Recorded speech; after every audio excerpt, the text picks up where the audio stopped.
Samantala, Idol, cottage owners naman po sa Tondaligan Blue Beach ramdam ang mas kaunting dagsa ng turista ngayong taon. Para sa detalye ng balitang yan, kasama natin Idol Denise Brillante. 104.7 IFM Report.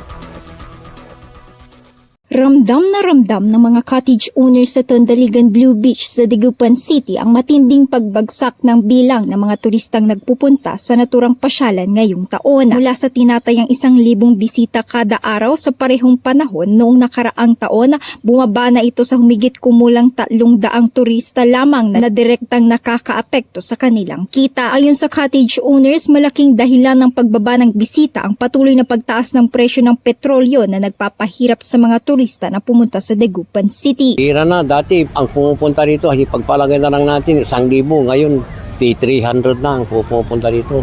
Parang pandemic ngayon, kukunti ang pupunta rito.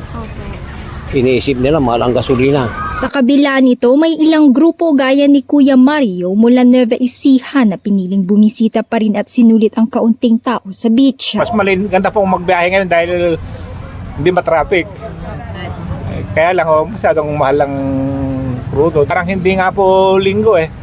Dati pag linggo rito, maraming tao rito eh. Samantala, ngayong darating na Semana Santa, umaasa ang mga cottage owners na muling babalik ang sigla ng Tondaligan Blue Beach na dagdag kita sa kanilang kabuhayan. Kasama mo mula rito sa IFM News Dagupan, ito si Idol Denise Brillante, Tatak, IFM. IFM News. IFM News. IFM News.